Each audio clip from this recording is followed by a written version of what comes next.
അനുഗ്രഹിക്കപ്പെട്ട നല്ല സമയത്തിനായി ഞാൻ ദൈവത്തെ സ്തുതിക്കുന്നു, സ്തോത്രം ചെയ്യുന്നു.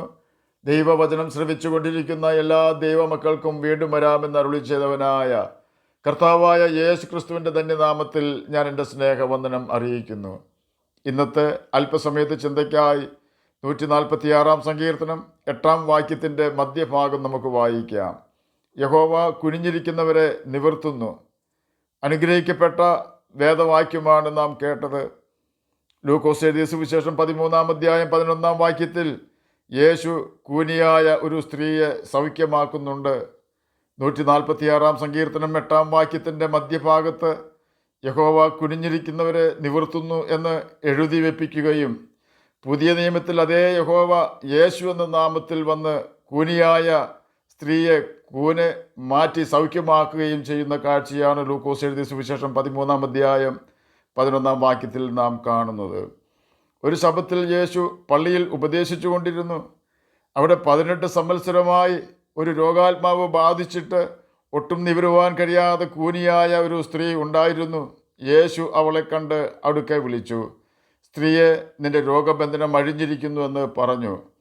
അവളുടെ മേൽ കൈവച്ചു. അവൾ ക്ഷണത്തിൽ നിവർന്ന് ദൈവത്തെ മഹത്വപ്പെടുത്തി. ലൂക്കോസ് എഴുതിയ സുവിശേഷം 13 അധ്യായം 11 മുതൽ 13 വരെയുള്ള വാക്യങ്ങളാണ് നാം കേട്ടത്. 146 സങ്കീർത്തനം 8 വാക്യത്തിലെ യഹോവ കുനിഞ്ഞിരിക്കുന്നവരെ നിവർത്തുന്നു എന്ന വാക്യം അനേകം പ്രാവശ്യം ആ പള്ളിയിൽ വായിച്ച് പ്രസംഗിച്ചിട്ടുണ്ടായിരിക്കും. തന്നെയുമല്ല, സൗഖ്യം പ്രാപിച്ച സ്ത്രീ ആ പ്രസംഗം കേട്ടിട്ടും ഉണ്ടാകുവാൻ സാധ്യതയുണ്ട്. തന്നെയുമല്ല, ആ സ്ത്രീ തന്നെ അത് വായിച്ച് ഒരു സൗഖ്യത്തിനായി ആഗ്രഹിച്ചിരുന്നിരിക്കാം. നമുക്കതൊന്നും കൃത്യമായി പറയുവാൻ നിർവാഹമില്ല. എന്നാൽ 18 സംവത്സരമായി കൂനിയായി തന്നെ പള്ളിയിൽ ഈ സ്ത്രീ ചെന്നിട്ടുണ്ടാകാം. അവിടെയുള്ള ആർക്കും ഈ സ്ത്രീയുടെ യഥാർത്ഥാവസ്ഥ അറിയുമായിരുന്നില്ല. അവൾ വെറുതെ കൂനിയായതല്ല, പിന്നെയോ പിശാച് അവളെ കൂനിയാക്കിയതാണ്. പിശാചിൻ്റെ പ്രവൃത്തികൾ അഴിക്കുവാനാണ് കർത്താവായ യേശു ക്രിസ്തു ഭൂമിയിൽ വന്നത്. മനുഷ്യന് ജീവൻ ഉണ്ടാകുവാനും സമൃദ്ധിയായ ജീവൻ ഉണ്ടാകുവാനും ആണ് കർത്താവായ യേശു ക്രിസ്തു ഭൂമിയിൽ വന്നത്. ഇന്ന് മനുഷ്യൻ്റെ ജീവൻ പിശാച് പന്താടിക്കൊണ്ടിരിക്കുകയാണ്. എന്നാൽ നമുക്ക് വേണ്ടി തന്നെ ഏൽപ്പിച്ചു കൊടുത്ത് കാൽവരി ക്രൂശിൽ നമുക്കെല്ലാവർക്കും വേണ്ടി കഷ്ടത അനുഭവിച്ച യേശുവിൽ നാം ആശ്രയിക്കാമെങ്കിൽ നമുക്ക് ഈ ഭൂമിയിൽ ശാശ്വത സമാധാനം അനുഭവിപ്പാനും മരണശേഷം നിത്യജീവൻ പ്രാപിക്കുവാനും കഴിയും. പതിവ് പോലെ അന്നും ആ സ്ത്രീ അല്പം പോലും നിവരുവാൻ കഴിയാത്തവളായി പള്ളിയിൽ ചെന്നു. പ്രതീക്ഷയെല്ലാം നഷ്ടപ്പെട്ട ഒരു സാധു സ്ത്രീ. അവളെ കണ്ടാൽ ആരെങ്കിലും അവളോട് കുശലം പറയുമോ എന്ന് നമുക്കറിയില്ല. ശ്രേഷ്ഠന്മാരോടും ശ്രേഷ്ഠകളോടും യഹൂദന്മാർ കുശലം പറയുമായിരിക്കും. എന്നാൽ അല്പം പോലും നിവരുവാൻ കഴിയാതെ പള്ളിയിൽ വന്നിട്ടുള്ള ആ സാധു സ്ത്രീയെ ആരും ഗവനിച്ചില്ല. അതൊരു ശബത് ദിനമായിരുന്നു. ഭാഗ്യവശാൽ അന്ന് കർത്താവായ യേശു ക്രിസ്തു അവിടെ വന്നിരുന്നു. യേശു എവിടെ ചെന്നിട്ടുണ്ടോ അവിടെ ഒരു വിടുതൽ നടന്നിട്ടുണ്ട്. ആരാലും മാനിക്കപ്പെടാത്ത വ്യക്തികൾ യേശു വരുമ്പോൾ എല്ലാവരാലും ശ്രദ്ധിക്കപ്പെടുകയും ആശ്വാസം പ്രാപിക്കുകയും മാനിക്കപ്പെടുകയും ചെയ്യും. ഏറ്റവും സങ്കടത്തിലിരിക്കുന്ന ഏതെങ്കിലും പ്രിയപ്പെട്ടവർ എന്നെ കേൾക്കുന്നുണ്ടോ എങ്കിൽ ഓർക്കുക, കർത്താവായ യേശു ക്രിസ്തു നമ്മെ അമ്മയെ ആശ്വസിപ്പിക്കുന്നത് പോലെ ആശ്വസിപ്പിക്കുന്നവനായ കർത്താവാണ്.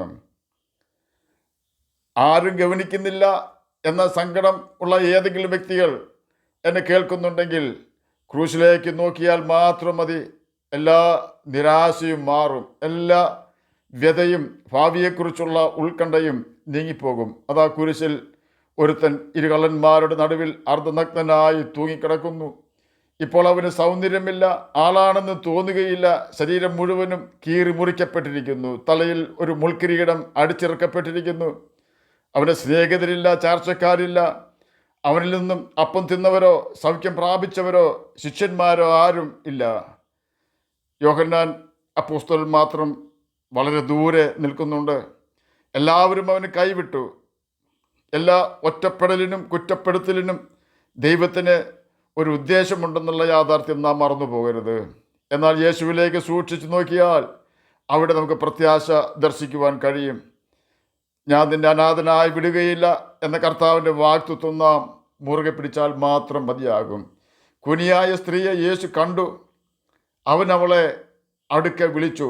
ഇപ്പോൾ ആ സ്ത്രീ കൂനി യേശുവിൻ്റെ അടുക്കിലേക്ക് പള്ളിയുടെ അകത്തുകൂടി നടക്കുന്ന കാഴ്ച നമുക്കൊന്ന് ശ്രദ്ധിക്കാം. എല്ലാ കണ്ണുകളും ആ കൂനിയിലായിരുന്നു. കാരണം അവളുടെ നടത്തം അത്ര അരോചകമാണ്. യേശുവിന് അവളോട് കരുണ തോന്നി. അതുകൊണ്ട് അവളെ അടുക്ക വിളിച്ചു. ഉടനെ അവൾ യേശുവിനെ അനുസരിച്ചു. എന്നെ കേൾക്കുന്ന പ്രിയ ദൈവമകനെ, ദൈവമകളെ, യേശു നമ്മെ വിളിച്ചാൽ ജാതി മത വർഗ വർണ്ണ വ്യത്യാസം ഒന്നും നാം നോക്കേണ്ട ആവശ്യമില്ല. കാരണം യേശു ഒരു മതത്തിൻ്റെയും പ്രതിനിധിയല്ല. അവൻ മതമോ വർഗമോ വർണ്ണമോ വിദ്യാഭ്യാസമോ ഒന്നും നോക്കാതെ മനുഷ്യജാതിയെ മാത്രം നോക്കുന്നവനാണ്. കൂനിയായ സ്ത്രീ ചെയ്തതുപോലെ യേശുവിൻ്റെ അടുക്കിലേക്ക് ധൈര്യത്തോടെ കടന്നു ചെല്ലണം എന്ന് മാത്രം. കൂനിയെ അനുസരിക്കുന്നവളായിരുന്നു. ആരെല്ലാം പരിഹസിച്ചാലും ആക്ഷേപിച്ചാലും പ്രയാസപ്പെട്ടാണെങ്കിലും കൂനി ഇപ്പോൾ യേശുവിൻ്റെ സന്നിധിയിലാണ് നിൽക്കുന്നത്. യേശുവിൻ്റെ സന്നിധിയിൽ സ്ത്രീ എത്തിയപ്പോൾ യേശു പറഞ്ഞു, സ്ത്രീയെ, നിന്റെ രോഗബന്ധനം അഴിഞ്ഞിരിക്കുന്നു. യേശുവിന് ഇത്ര മാത്രമേ പറയേണ്ട ആവശ്യമുള്ളൂ.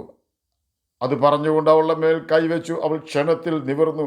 അവൾ സൗഖ്യമായി, പൂർണ്ണമായി സൗഖ്യമായി. ഇപ്പോൾ അവൾ ദൈവത്തെ സ്തുതിക്കുകയാണ്. മറ്റാർക്കും ദൈവത്തെ സ്തുതിക്കുവാൻ കഴിയുകയില്ല. എന്നാൽ 18 സംവത്സരമായി ഒട്ടും നിവരുവാൻ കഴിയാതിരുന്ന ഈ സ്ത്രീക്ക് ദൈവത്തെ സ്തുതിക്കാതിരിക്കുവാനും കഴിയുകയില്ല. കാരണം കൂനിയായി ഇവൾ യേശുവിൻ്റെ അടുക്കൽ ചെന്നു. ഇപ്പോഴോ കൂന് മാറി നിവർന്നവളായി അവൾ യേശുവിൻ്റെ സന്നിധിയിൽ നിൽക്കുന്നു.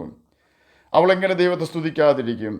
ഇപ്പോൾ അവളെ നിന്ദിച്ചിരുന്നവർ കൂനിയെ കാണുമ്പോൾ അരോചകത്തോടെ നോക്കിക്കണ്ടിരുന്നവർ എല്ലാം നിശബ്ദരായി. അത് കർത്താവിൻ്റെ പ്രമാണം അനുസരിക്കാമെങ്കിൽ സമൂഹം നമുക്ക് ഇട്ടിരിക്കുന്ന ആ പേരുണ്ടല്ലോ, കൂനി എന്ന പേര്, അത് മാറ്റി നമ്മെ മാനിക്കുന്ന ഒരു ദിവസം വരുന്നുണ്ട്. ബൈബിൾ വായിക്കുകയും അനുസരിക്കുകയും ചെയ്യണമെന്ന് മാത്രം.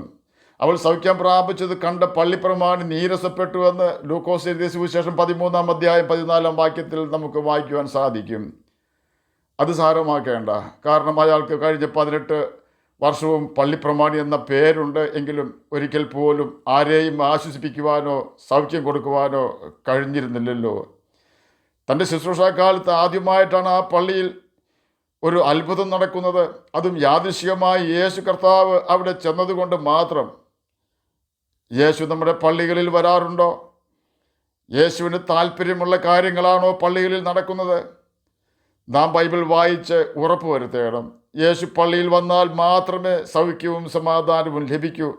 ആകയാൽ യേശുവിൻ്റെ സാന്നിധ്യത്തിനായി നമുക്ക് കൊതിക്കാം. നാം ഭവനങ്ങളിലിരുന്ന് യേശുവിനെ തേടിയാലും യേശു നമുക്ക് ദർശനം തരുന്നവനാണ്. നാം പാപം ചെയ്യുന്നില്ല എന്ന് ഉറപ്പ് വരുത്തണം. നീരസപ്പെട്ട പള്ളിപ്രമാണിയോട് യേശു പറഞ്ഞു, സാത്താൻ 18 സംവത്സരമായി ബന്ധിച്ചിരുന്ന അബ്രഹാമിൻ്റെ മകളായ ഇവളെ ശബ്ബത്ത് നാളിൽ ഈ ബന്ധനം അഴിച്ചു വിടേണ്ടതല്ലയോ? ലൂക്കോസ് എഴുതിയ സുവിശേഷം 13-ാം അധ്യായം 16-ാം വാക്യമാണ് നാം കേട്ടത്. യേശുവിനാൽ സമാധാനവും സൗഖ്യവും നാം പ്രാപിക്കുമ്പോൾ ചില വ്യക്തികൾക്ക് നമ്മോട് ദേഷ്യം തോന്നാം. കാരണം നാം എന്നും മറ്റുള്ളവരുടെ അടിമയിലും മറ്റുള്ളവരുടെ കീഴിലും ജീവിക്കണമെന്ന് ആഗ്രഹിക്കുന്നവരാണ് നാം യേശുവിൻ്റെ അടുക്കൽ വരാതെ നമ്മെ തടയുന്നത്. യേശു നമ്മുടെ ബന്ധനം അഴിച്ച് സാത്താൻ്റെ ബന്ധനത്തിൽ നിന്നും മോചനം തരും എന്നത് ഉറപ്പാണ്. ഇസ്രായേൽ മക്കൾ മിസ്രയീമിൽ അടിമകളായിരുന്നു. മോശ മുഖാന്തരം ദൈവം അവർക്ക് വിടുതൽ കൊടുത്തു.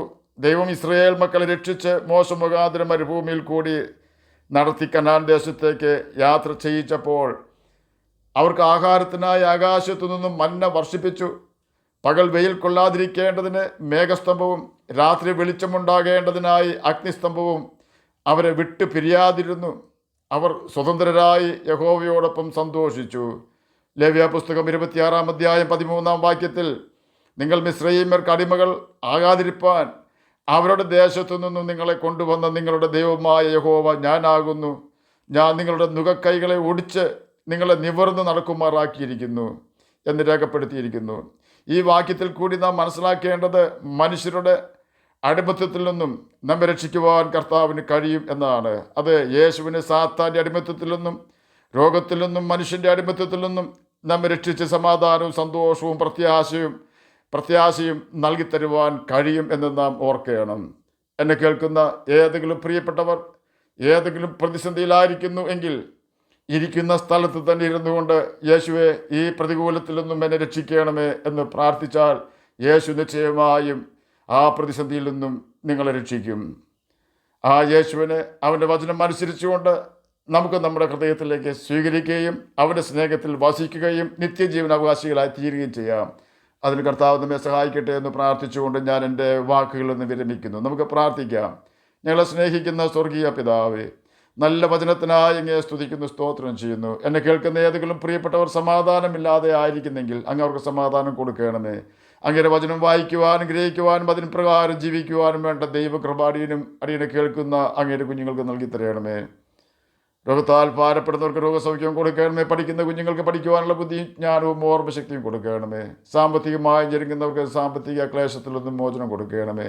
ജോലിയില്ലാത്തവർക്ക് ജോലി കൊടുക്കണമേ. പ്രാർത്ഥന കേട്ടതിനായി സ്തോത്രം, യേശുവിൻ്റെ നാമത്തിൽ തന്നെ ആമേൻ. കർത്താവ് എല്ലാവരെയും അനുഗ്രഹിക്കട്ടെ.